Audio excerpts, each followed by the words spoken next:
ಬಂಧುಗಳೇ ನಮಸ್ಕಾರ, ಹೇಗಿದ್ರೆ ನೀವೆಲ್ಲರೂ. ನಾನು ಸುಬ್ರಹ್ಮಣ್ಯ ಎಸ್ ಹಂಡಿಗೆ. ಬಂಧುಗಳೇ, ವಿಡಿಯೋ ಶುರು ಮಾಡೋಕ್ಕೂ ಮುನ್ನ ನಿಮ್ಮಲ್ಲೊಂದು ಪ್ರೀತಿಯ ಮನವಿ. ನಮ್ಮ ಕಂಟೆಂಟ್ ಇಷ್ಟ ಆಗ್ತಾ ಇದ್ರೆ ಮಾತ್ರ ಸಬ್ಸ್ಕ್ರೈಬ್ ಆಗೋದನ್ನ ಮರಿಬೇಡಿ. ಇವತ್ತಿನ ವಿಡಿಯೋವನ್ನ ಶುರು ಮಾಡೋಣ. ಒಂದು ವಿಡಿಯೋ ತುಣುಕನ್ನ ನೀವೆಲ್ಲರೂ ಕೂಡ ಗಮನಿಸ್ತಾ ಇದ್ದೀರಿ. ಓರ್ವ ಅಧಿಕಾರಿ ವೇದಿಕೆಗೆ ಬರುವಂತಹ ಸಂದರ್ಭದಲ್ಲಿ ಸುತ್ತಮುತ್ತ ಇರುವಂತಹ ಜನ ಬಹಳ ಸಂಭ್ರಮದಿಂದ, ಬಹಳ ಖುಷಿಯಿಂದ ಶಿಳ್ಳೆ ಹಾಕಿ ಚಪ್ಪಾಳಿಯನ್ನ ತಟ್ಟಿ ಆ ಅಧಿಕಾರಿಯನ್ನ ವೇದಿಕೆಗೆ ಸ್ವಾಗತಿಸ್ತಾ ಇದ್ದಾರೆ. ಇದು ಬಹಳ ಅಪರೂಪದ ದೃಶ್ಯ.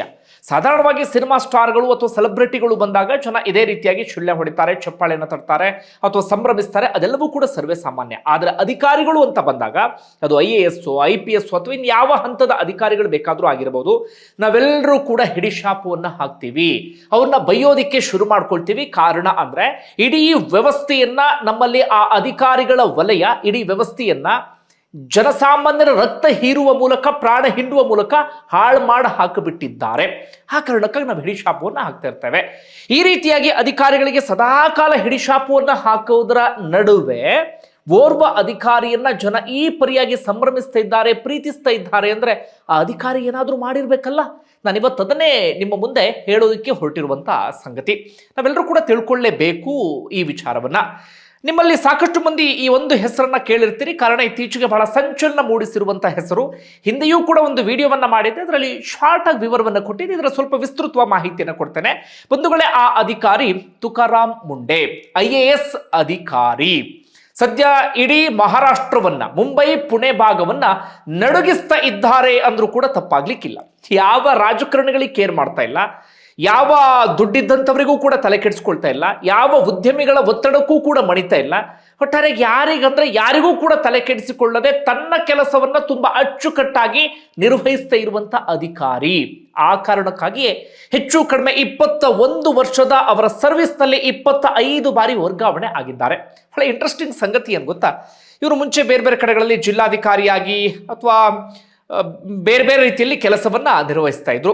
ಆಮೇಲೆ ಏನ್ ಮಾಡ್ತಾ ಇದ್ರು, ಹೋದಲ್ಲೆಲ್ಲ ಇಂಥ ಒಳ್ಳೊಳ್ಳೆ ಕೆಲಸವನ್ನ ಮಾಡ್ತಾ ಇದ್ರಲ್ಲ. ನಮ್ಮಲ್ಲಿ ಒಳ್ಳೊಳ್ಳೆ ಕೆಲಸವನ್ನ ಮಾಡಿದ್ರೆ ಸಾಕಷ್ಟು ಜನಕ್ಕೆ ಸಹಿಸ್ಕೊಳ್ಳೋಕ್ಕಾಗಲ್ಲ. ಆ ಕಾರಣಕ್ಕಾಗಿ ಏನು ಮಾಡ್ತಾ ಇದ್ರು ಅಂದ್ರೆ, ಒಂದಷ್ಟು ಇಲಾಖೆಗಳು ಇರ್ತಾವಲ್ಲ, ಅಲ್ಲಿ ಅನ್ಸೋದೇನಪ್ಪ ಅಂದ್ರೆ ಮೇಲ್ನೋಟಕ್ಕೆ ಹೆಚ್ಚಿನ ಕೆಲಸ ಇಲ್ಲ, ಇಲ್ಲೇನು ಮಾಡೋದಕ್ಕೆ ಸಾಧ್ಯ ಆಗೋದಿಲ್ಲ ಅಂತೇಳಿ ಅಂತಹ ಇಲಾಖೆಗಳಿಗೆ ಇವ್ರನ್ನ ವರ್ಗಾವಣೆ ಮಾಡ್ತಾ ಇದ್ರು. ಈಗಲೂ ಏನು ಮಾಡಿದ್ರು ಅಂದ್ರೆ FDA ಎನ್ನುವಂತ ಒಂದು ಇಲಾಖೆ, ಆಹಾರ ಮತ್ತು ಔಷಧ ಆಡಳಿತ ಇಲಾಖೆ, ಅದರ ಆಯುಕ್ತರಾಗಿ ಇವರನ್ನ ವರ್ಗಾವಣೆ ಮಾಡಲಾಯಿತು. ಇಲ್ಲಿ ಏನು ಮಾಡೋಕ್ಕಾಗಲ್ಲ ಈ ಮನುಷ್ಯನ ಕೈಯಲ್ಲಿ ಎನ್ನುವ ರೀತಿಯಲ್ಲಿ. ಯಾಕಂದ್ರೆ ಆ ಇಲಾಖೆ ಹೆಸರು ಮಾಡಿದ್ದನ್ನ ನಾವು ಕೇಳೇ ಇಲ್ಲ, ಅಥವಾ ಸದ್ದು ಮಾಡಿದ್ದನ್ನ ನಾವು ಕೇಳೇ ಇಲ್ಲ. ಆದ್ರೆ ಯಾವ ಇಲಾಖೆಗೆ ಒಂದು ರೀತಿಯಲ್ಲಿ ಏನೂ ಮಾಡಬಾರ್ದು ಅಂತ ತಂದು ಹಾಕಿಬಿಟ್ರು, ಆ ಇಲಾಖೆಯಲ್ಲೇ ಇವತ್ತು ಸಂಚಲನ ಮೂಡಿಸುವಂತ ಕೆಲಸವನ್ನ ಮಾಡ್ತಾ ಇದ್ದಾರೆ. ಬಂಧುಗಳೇ, ನಮ್ಮಲ್ಲೂ ಒಂದಷ್ಟು ರೇಡ್ಗಳನ್ನ ಗಮನಿಸ್ತಾ ಇದ್ರಲ್ಲ, ಹೋಟೆಲ್ಗಳ ಮೇಲೆ ಬೆಂಗಳೂರಲ್ಲಿ ರೇಡ್ ಆಗ್ತಾ ಇದೆ. 5 ಸ್ಟಾರ್ ಹೋಟೆಲಲ್ಲಿ ಎಷ್ಟು kg ಮಾಂಸ ಸಿಕ್ತು, ಕೊಳೆತ ಮಾಂಸ ಸಿಕ್ತು, KFCಲಿ ಎಷ್ಟೋ ವರ್ಷಗಳ ಮಾಂಸ ಇತ್ತಂತೆ. ಇಂಥ ಸುದ್ದಿಗಳನ್ನು ನೀವೆಲ್ಲರೂ ಕೂಡ ಕೇಳ್ತಾ ಇದ್ದೀರಿ. ಅದಕ್ಕೆ ಪ್ರೇರಣೆ ಯಾರು ಅಂದ್ರೆ ಇದೇ ತುಕಾರಾಮ್ ಮುಂಡೆ ಅವರ ಕೆಲಸ. ಬಂಧುಗಳೇ, ಮುಂಬೈನಲ್ಲಿ ದೊಡ್ಡ ಮಟ್ಟಿಗಿನ ರೇಡ್ ಅನ್ನ ಮಾಡ್ತಾ ಇದ್ದಾರೆ. ಬರೀ ಮುಂಬೈ ಅಲ್ಲ, ಇಡೀ ಮಹಾರಾಷ್ಟ್ರದಾದ್ಯಂತ ಹೆಚ್ಚು ಕಡಿಮೆ ಕೆಲವು ದಿನಗಳ ಅಂತರದಲ್ಲಿ ಈ ಮನುಷ್ಯ 3000ಕ್ಕೂ ಅಧಿಕ ರೇಡ್ ಅನ್ನ ಕಂಡಕ್ಟ್ ಮಾಡಿದ್ದಾರೆ.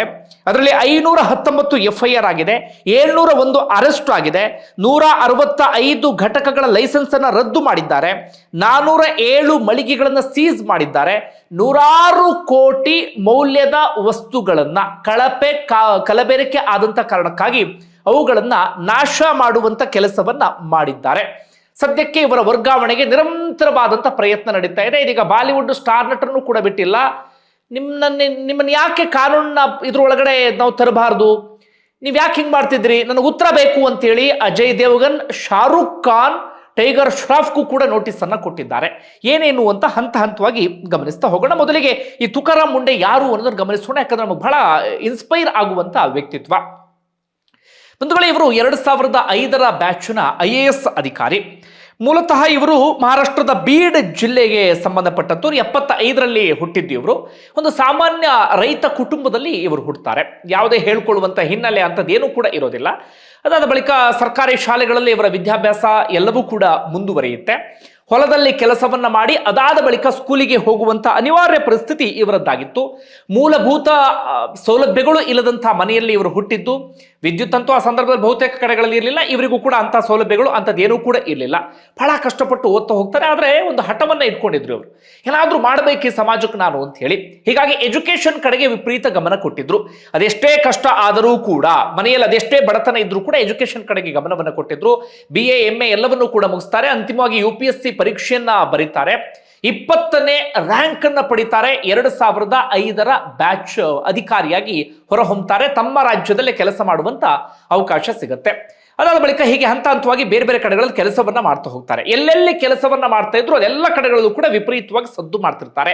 2 ವಿಚಾರಕ್ಕೆ. ಒಂದು, ಜನಸಾಮಾನ್ಯರ ಅಧಿಕಾರಿ ಅಂತ ಕರೆಸ್ಕೊಂಡಿದ್ರು, ಕಾರಣ ಜನಸಾಮಾನ್ಯರ ಕೈಗೆ ಆರಾಮಾಗಿ ಸಿಗ್ತಾ ಇದ್ದಂತ ಮನುಷ್ಯ. ಮತ್ತೊಂದು, ಸಿಂಗಂ ಅಂತ ಕರೆಸಿಕೊಳ್ತಾ ಇದ್ರು, ಕಾರಣ ಯಾರ್ಯಾರು ಕಾನೂನನ್ನ ಮೀರ್ತಾ ಇದ್ದಾರೋ, ಯಾರ್ಯಾರು ಭ್ರಷ್ಟಾಚಾರವನ್ನ ಮಾಡ್ತಾ ಇದ್ದಾರೋ ಅಂಥವರಿಗೆ ಸಿಂಹ ಸ್ವಪ್ನವಾಗಿ ಕಾಡ್ತಾ ಇದ್ರು. ಹೀಗಾಗಿ ಸಾಕಷ್ಟು ರಾಜಕಾರಣಿಗಳನ್ನ ಎದುರಾಕೊಂಡಿದ್ರು. ಒಂದು ಹಂತಕ್ಕಂತೂ ಇವರ ವಿರುದ್ಧವಾಗಿ ಅವಿಶ್ವಾಸ ನಿರ್ಣಯವನ್ನೇ ಮಂಡಿಸಲಾಗ್ಬಿಟ್ಟಿತ್ತು. ಇವ್ರನ್ನ ತೆಗೆದು ಹಾಕಿಬಿಡಬೇಕು ಎನ್ನುವ ರೀತಿಯಲ್ಲಿ ಇಂಥದ್ದೆಲ್ಲವೂ ಕೂಡ ಆಗಿತ್ತು. ಪ್ರಮುಖವಾಗಿ ಇವರು ಸೋಲಾಪುರದ ಜಿಲ್ಲಾಧಿಕಾರಿಯಾಗಿದ್ದ ಸಂದರ್ಭದಲ್ಲಿ ಮರಳು ದಂಧೆಯ ವಿರುದ್ಧ ದೊಡ್ಡ ಮಟ್ಟಿಗಿನ ಹೋರಾಟವನ್ನೇ ಮಾಡಿದ್ರು. ಭೂ ಮಾಫಿಯಾದ ವಿರುದ್ಧವೂ ಕೂಡ ದೊಡ್ಡ ಮಟ್ಟಿಗೆ ರೇಡ್ ಅಂತದ್ದೆಲ್ಲವನ್ನೂ ಕೂಡ ಮಾಡಿದ್ರು. ಹೀಗಾಗಿ ಸಾಕಷ್ಟು ರಾಜಕಾರಣಿಗಳು, ಉದ್ಯಮಿಗಳು, ರಿಯಲ್ ಎಸ್ಟೇಟ್ ಮಾಫಿಯಾದವರ ಕೆಂಗಣ್ಣಿಗೆ ಆ ಸಂದರ್ಭದಲ್ಲಿ ಗುರಿ ಆಗಿದ್ದರು. ಮತ್ತೊಂದು ಕಡೆಯಿಂದ ಬರಪೀಡಿತ ಪ್ರದೇಶಗಳಿಗೆ ನೀರುಣಿಸೋದ್ರಿಂದ ಹಿಡಿದು ಸಾಕಷ್ಟು ಪ್ರಾಜೆಕ್ಟ್ಗಳನ್ನು ತಂದಂತವರು ಇದೇ ತುಕಾರಾಂ ಮುಂಡೆ. ಹಾಗೆ ನವಿ ಮುಂಬೈ ಮಹಾನಗರ ಪಾಲಿಕೆ ಆಯುಕ್ತರಾಗಿದ್ದ ಸಂದರ್ಭದಲ್ಲಿ ಅಕ್ರಮ ಕಟ್ಟಡಗಳನ್ನು ಸಂಪೂರ್ಣವಾಗಿ ನೆಲಸಮ ಮಾಡಿದ್ರು. ಅದರಲ್ಲಿ ಸಾಕಷ್ಟು ರಾಜಕಾರಣಿಗಳಿದ್ದಿತ್ತು, ದೊಡ್ಡ ದೊಡ್ಡ ಉದ್ಯಮಿಗಳಿತ್ತು, ಬಹಳ ದೊಡ್ಡ ಶ್ರೀಮಂತರದಿತ್ತು. ತಲೆನೇ ಕೆಡಿಸ್ಕೊಳ್ತಾ ಇರಲಿಲ್ಲ. ಇದು ಅಕ್ರಮವಾ, ಇದರಿಂದ ಇನ್ಯಾರಿಗಾದ್ರೂ ಸಮಸ್ಯೆ ಆಗತ್ತಾ, ತಗೊಂಡ ಬಾ ಅದನ್ನು ನೆಲಸಮ ಮಾಡು, ಈ ರೀತಿಯಾಗಿ. ಆಗ ಸಾಕಷ್ಟು ಲಂಚದ ಆಫರು, ಬೆದರಿಕೆ ಯಾವುದು ಇದು ಬಂದಿತ್ತು. ಯಾವುದಕ್ಕೂ ಕೂಡ ತಲೆ ಕೆಡಿಸ್ಕೊಳ್ಳದಂತ ಮನುಷ್ಯ ವಾಕ್ ವಿತ್ ಕಮಿಷನರ್ ಅಂತ ಹೇಳೊಂದು ಇದನ್ನು ಶುರು ಮಾಡ್ಕೊಂಡಿದ್ರು. ಅಂದ್ರೆ ಜನಸಾಮಾನ್ಯರ ನಡುವೆ ನಡ್ಕೊಂಡು ಹೋಗಿ ಜನಸಾಮಾನ್ಯರ ಸಮಸ್ಯೆಗಳನ್ನು ಆಲಿಸೋದು. ಅದೇ ಸಂದರ್ಭದಲ್ಲಿ ಇವರ ವಿರುದ್ಧ ಅವಿಶ್ವಾಸ ನಿರ್ಣಯವನ್ನು ಕೂಡ ಮಂಡಿಸಲಾಗಿತ್ತು. ಎಲ್ಲ ಪಕ್ಷದವರು ಕೂಡ ಸೇರಿ, ಎಲ್ಲ ರಾಜಕಾರಣಿಗಳು ಕೂಡ ಸೇರಿ ಅಂತಿಮವಾಗಿ ನಾಸಿಕ್ನಲ್ಲಿ ಇಂಥದ್ದೊಂದು ಆದಂತ ಸಂದರ್ಭದಲ್ಲಿ ಜನ ಇವರ ಪರವಾಗಿ ಬೀದಿಗಿಳಿದಿದ್ರು. ಅಧಿಕಾರಿಗಳ ಪರವಾಗಿ ಜನ ಬೀದಿಗಿಳಿದಿದ್ದು ತೀರಾ ಅಪರೂಪ. ಆದರೆ ಇವರ ಪರವಾಗಿ ಆ ಸಂದರ್ಭದಲ್ಲಿ ಜನರೇ ಬೀದಿಗಿಳಿದು ಹೋರಾಟವನ್ನ ಮಾಡಿದ್ರು. ಪ್ರಮುಖವಾಗಿ ಈ ವ್ಯಕ್ತಿಯ ನಿಯಮಗಳು ಏನು ಅಂದ್ರೆ, ಈ ಭ್ರಷ್ಟಾಚಾರದ ವಿರುದ್ಧವಾಗಿ 0 ಟಾಲರೆನ್ಸ್, ಅದನ್ನು ನಾನು ಯಾವುದೇ ಕಾರಣಕ್ಕೂ ಸಹಿಸಿಕೊಳ್ಳೋದಿಲ್ಲ ಅನ್ನೋದು ಒಂದು. ಅಲ್ಲಿ ರಾಜಕಾರಣಿಗಳಿರ್ಬೋದು, ಯಾರೇ ಇರಬಹುದು, ನಾನು ತಲೆ ಕೆಡಿಸ್ಕೊಳ್ಳೋದಿಲ್ಲ ಅಂತ ಹೇಳಿ. ಮತ್ತೊಂದೇನಪ್ಪಾ ಅಂದ್ರೆ, ಜನಸಾಮಾನ್ಯರಿಗೆ ಸಿಗುವಂತ ಅಧಿಕಾರಿ ಅಥವಾ ಜನಸಾಮಾನ್ಯರಿಗೆ ಸಿಗಬೇಕು ಎನ್ನುವಂತ ಮನಸ್ಥಿತಿ ಉಳ್ಳಂತ ಅಧಿಕಾರಿ. ಈಗಿನ ವಿಚಾರಕ್ಕೆ ಬರೋಣ. ಈಗ ಹೇಗೆಲ್ಲ ಸದ್ದು ಮಾಡ್ತಿದ್ದಾರೆ, ಏನು ಕತೆ ಅಂತ ಹೇಳಿ. ಒಂದು ವೇಳೆ ನಾನು ಆರಂಭದಲ್ಲೇ ಹೇಳಿದ ಹಾಗೆ ಹೆಚ್ಚು ಕಡಿಮೆ ಒಂದು 21 ವರ್ಷದ ಸರ್ವಿಸಲ್ಲಿ ಒಂದು 25 ಬಾರಿ ಟ್ರಾನ್ಸ್ಫರ್ ಆಗಿದ್ದಾರ. ಕೊನೆಗೆ FDAಗೆ ಆಯುಕ್ತರಾಗಿ ಬರ್ತಾ ಇದ್ದ ಹಾಗೆ 2ನೇ ದಿನಕ್ಕೆ ರೇಡ್ ಎಲ್ಲವೂ ಕೂಡ ಶುರುವಾಗ್ಬಿಡುತ್ತೆ. ಎಲ್ಲೆಲ್ಲಿ 5 ಸ್ಟಾರ್ ಹೋಟೆಲ್ಗಳು, ದೊಡ್ಡ ದೊಡ್ಡ ಬ್ರ್ಯಾಂಡ್ ಆಗಿ ಬೆಳೆದಂತ ದೊಡ್ಡ ದೊಡ್ಡ ಹೆಸರು ಮಾಡಿರುವಂತ ರೆಸ್ಟೋರೆಂಟ್ಗಳ ಮೇಲೆ ರೇಡ್ ಮಾಡ್ತಾರೆ. ಅದರಲ್ಲಿ ಸಾಕಷ್ಟು ರೆಸ್ಟೋರೆಂಟ್ಗಳಲ್ಲಿ ಈ ಕಳಪೆ ಆಹಾರ, ಕಳಪೆ ವಸ್ತುಗಳ ಬಳಕೆ, ಅದು ಇದು ಎಲ್ಲವೂ ಕೂಡ ಪತ್ತೆಯಾಗುತ್ತೆ. ಹೀಗಾಗಿ ಜನರ ಆರೋಗ್ಯದ ದೃಷ್ಟಿಯಿಂದ ಅದು ಎಂಥವರ ಹೋಟೆಲ್ ಬೇಕಾದರೂ ಆಗಿರಲಿ, ಅಂತಹ ಹೋಟೆಲ್ಗಳಿಗೆ ಬೀಗ ಹಾಕ್ತಾರೆ, ಅಂತಹ ಹೋಟೆಲ್ಗಳನ್ನು ಸೀಸ್ ಮಾಡ್ತಾರೆ, ಒಳಗಡೆ ಇದ್ದಂಥ ವಸ್ತುಗಳನ್ನು ಅಂದ್ರೆ ಕಳಪೆ ವಸ್ತುಗಳನ್ನು ನಾಶ ಮಾಡುವಂಥ ಕೆಲಸವನ್ನು ಮಾಡ್ತಾರೆ. ಅದಾದ ಬಳಿಕ ಈ ಕಲಬೆರಕೆ ವಸ್ತುಗಳ ವಿರುದ್ಧ ಒಂದು ದೊಡ್ಡ ದಾಳಿಯನ್ನೇ ಮಾಡಿಬಿಡ್ತಾರೆ. ಪ್ರಮುಖವಾಗಿ ಮಹಾರಾಷ್ಟ್ರದಲ್ಲಿ ಸಂಚಲನ ಮೂಡಿಸಿದ್ದು ಯಾವುದು ಅಂದ್ರೆ, ದಿನನಿತ್ಯ ಆದರೆ ಮಕ್ಕಳಿಂದ ಹಿಡಿದು ಮುದುಕರವರೆಗೆ ಕುಡಿಯುವಂತ ಹಾಲು. ಮಹಾರಾಷ್ಟ್ರದ ಸುತ್ತಮುತ್ತ ಮುಂಬೈ, ಪುಣೆ ಎಲ್ಲ ಕಡೆಗಳಲ್ಲೂ ಕೂಡ ಸಪ್ಲೈ ಆಗ್ತಿದ್ದಂತ 50% ಹಾಲಿನಲ್ಲಿ ಕಲಬೆರಕೆ ಆಗ್ತಾ ಇತ್ತು. ಏನು, ಡಿಟರ್ಜೆಂಟು, ಯೂರಿಯಾ ಸಿಕ್ಕಿದ್ರೆಲ್ಲ ಮಿಕ್ಸ್ ಮಾಡ್ತಾ ಇದ್ರು.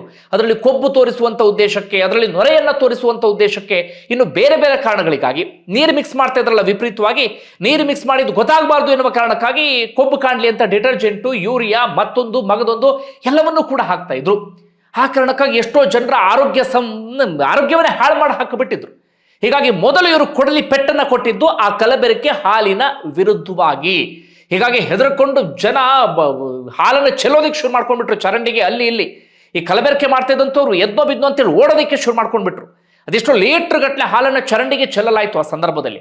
ಅಂತ ಘಟಕಗಳನ್ನು ಕಂಪ್ಲೀಟ್ ಆಗಿ ಬೀಗ ಹಾಕುವಂತ ಕೆಲಸ, ಸೀಸ್ ಮಾಡುವಂತ ಕೆಲಸವನ್ನ ಮಾಡಿದ್ರು. ಆಗ ಮುಂಬೈನಲ್ಲಿ ಒಂದು 2-3 ದಿನಗಳ ಕಾಲ ಹಾಲಿನ ಕೊರತೆ ಉಂಟಾಗಿತ್ತು. ಕಾರಣ ಏನು, ಯಾಕೆ ಕೊರತೆ ಉಂಟಾಯಿತು ಅಂದ್ರೆ, ಅಲ್ಲಿವರೆಗೆ ಬರ್ತಾ ಇದ್ದಿದ್ದು ಈ ಕಳಪೆ ಹಾಲು ಕಂಪ್ಲೀಟ್ ಇದನ್ನ ಆಕ್ರಮಿಸಿಕೊಂಡು ಬಿಟ್ಟಿತ್ತು. ಕಳಪೆ ಹಾಲು ಬಂದ್ ಆಗ್ತಾ ಇದ್ದ ಹಾಗೆ ಹಾಲೇ ಇಲ್ಲ ಎನ್ನುವಂಥ ಪರಿಸ್ಥಿತಿ ನಿರ್ಮಾಣ ಆಗಿಬಿಟ್ಟಿತ್ತು. ನಿಧಾನಕ್ಕೆ ಪರಿಸ್ಥಿತಿ ಸುಧಾರಿಸ್ತಾ ಇದೆ ಹಾಲಿನ ವಿಚಾರದಲ್ಲಿ. ಅಷ್ಟು ಮಾತ್ರ ಅಲ್ಲ, ಬರೀ ಹಾಲು ಮಾತ್ರ ಅಲ್ಲ, ಔಷಧಿಯಿಂದ ಹಿಡಿದು ಅಥವಾ ಟೀ ಪುಡಿ ಅಥವಾ ಕಾಫಿ ಪುಡಿ ಮತ್ತೊಂದು ಮಗದೊಂದು ಎಲ್ಲ ಘಟಕಗಳ ಮೇಲೂ ಕೂಡ ದಾಳಿಯನ್ನ ಮಾಡಿ ಅದರ ವಿರುದ್ಧ ದೊಡ್ಡ ಸಮರವನ್ನು ಸಾರ್ಬಿಟ್ಟಿದ್ದಾರೆ. ನಾನು ಆರಂಭದಲ್ಲಿ ಹೇಳಿದೆ, ಅದು ಎಷ್ಟೆಷ್ಟು FIR ಆಗಿತ್ತು, ಎಷ್ಟು ಅರೆಸ್ಟ್ ಆಯಿತು, ಎಷ್ಟು ಲೈಸೆನ್ಸ್ ಅನ್ನು ರದ್ದು ಮಾಡಿದ್ದಾರೆ, ಎಷ್ಟು ಸೀಸ್ ಮಾಡಿದ್ದಾರೆ, ಏನು ಕತೆ ಎನ್ನುವಂಥ ರೀತಿಯಲ್ಲಿ. ಹೀಗಾಗಿ ಇವರ ವಿರುದ್ಧ ಒಂದು ದೊಡ್ಡ ಮಟ್ಟಿಗಿನ ಸಂಚು ಈಗ ನಡೀತಾ ಇದೆ. ಕಾರಣ ಈ ಕಲಬೆರಕೆಯ ಹಿಂದೆ ಅಥವಾ ಈ ಕಳಪೆ ಆಹಾರಗಳ ಹಿಂದೆ ಅಥವಾ ದೊಡ್ಡ ದೊಡ್ಡ ರೆಸ್ಟೋರೆಂಟ್ಗಳ ಹಿಂದೆ ಎಲ್ಲದರ ಹಿಂದೆ ಇದ್ದಿದ್ದು ಅದೇ ರಾಜಕಾರಣಿಗಳು ಅಥವಾ ರಾಜಕಾರಣಿಗಳಿಗೆ ತೀರಾ ಆತ್ಮೀಯರಾಗಿದ್ದಂಥ ಉದ್ಯಮಿಗಳು ಅಥವಾ ಮಾಫಿಯಾದ ಜೊತೆಗೆ ಕೈ ಜೋಡಿಸಿದಂಥವರು ಅವರೆಲ್ಲರೂ ಕೂಡ. ಹೀಗಾಗಿ ವರ್ಗಾವಣೆಗೆ ನಿರಂತರವಾದಂಥ ಪ್ರಯತ್ನ ನಡೀತಾ ಇದೆ. ಆದರೆ ಈಗ ಏನಾಗ್ಬಿಟ್ಟಿದೆ ಅಂದರೆ, ಈಗ ಸೋಷಿಯಲ್ ಮೀಡಿಯಾ ಬೇರೆ ಬೇರೆ ಇರುವಂಥ ಕಾರಣಕ್ಕಾಗಿ ತುಕಾರಾಂ ಮುಂಡೆ ಮನೆ ಮನೆಗೂ ಈ ಅಧಿಕಾರಿ ತಲುಪಿಬಿಟ್ಟಿದ್ದಾರೆ. ಈಗ ವರ್ಗಾವಣೆಯನ್ನ ಮಾಡೋದಕ್ಕೆ ಸಾಧ್ಯ ಆಗದೆ ಸಂಕಟಕ್ಕೆ ಅವರೆಲ್ಲರೂ ಕೂಡ ಸಿಕ್ಕಾಕೊಂಡಿದ್ದಾರೆ. ಟ್ರಾನ್ಸ್ಫರ್ ಮಾಡಿಬಿಟ್ರೆ ಜನ ಈಗಂತೂ ದಂಗೆ ಎದ್ದು ಬಿಡ್ತಾರೆ. ಯಾಕಂದ್ರೆ ಅಷ್ಟರ ಮಟ್ಟಿಗೆ ಇವರನ್ನ ಜನ ಅಲ್ಲಿ ನೆಚ್ಕೊಳ್ತಾ ಇದ್ದಾರೆ, ಇವರನ್ನ ಆರಾಧಿಸಕ್ಕೂ ಕೂಡ ಶುರು ಮಾಡಿಕೊಂಡು ಬಿಟ್ಟಿದ್ದಾರೆ ಜನ. ಇದು ತುಕಾರಾಂ ಮುಂಡೆ ಅವರ ಕೆಲಸ. ಬಂಧುಗಳೇ, ಆರೋಗ್ಯದ ದೃಷ್ಟಿಯಿಂದ ಮನುಷ್ಯ ಮಾಡ್ತಿರುವಂಥ ಕೆಲಸ ಇದೆಯಲ್ಲ, ಅದು ಸಾಮಾನ್ಯ ಅಲ್ವೇ ಅಲ್ಲ. ಈಗ ಅಲ್ಲಿ ಯಾವಾಗ ಇಂಥದ್ದು ರೇಡೆಲ್ಲ ಆಗೋಗಿ ಶುರುವಾಯಿತು, ಅದರಿಂದ ಇನ್ಸ್ಪೈರ್ ಆಗಿ ಬೇರೆ ಬೇರೆ ರಾಜ್ಯಗಳಲ್ಲೂ ಕೂಡ ನಡೀತಾ ಇದೆ. ಇವನ್ ನಮ್ಮ ರಾಜ್ಯದಲ್ಲೂ ಕೂಡ UT ಖಾದರ್ ಮಿನಿಸ್ಟರ್ ಆದ ಬಳಿಕ ಏನೇನು ಆಗ್ತಾ ಇದೆ ನೀವು ಗಮನಿಸ್ತಾ ಇದ್ದೀರಿ. ಒಟ್ಟಾರೆಯಾಗಿ ಇಂತಹ ಅಧಿಕಾರಿಗಳ ಸಂಖ್ಯೆ ಜಾಸ್ತಿ ಆಗ್ಲಿ ಎನ್ನುವಂಥ ಆಶಯವನ್ನು ವ್ಯಕ್ತಪಡಿಸೋಣ. ಬಂಧುಗಳೇ, ನಿಮಗೆ ಏನಿಸುತ್ತೆ ಕಮೆಂಟ್ ಬಾಕ್ಸಲ್ಲಿ ಮೆನ್ಷನ್ ಮಾಡಿ. ಧನ್ಯವಾದ.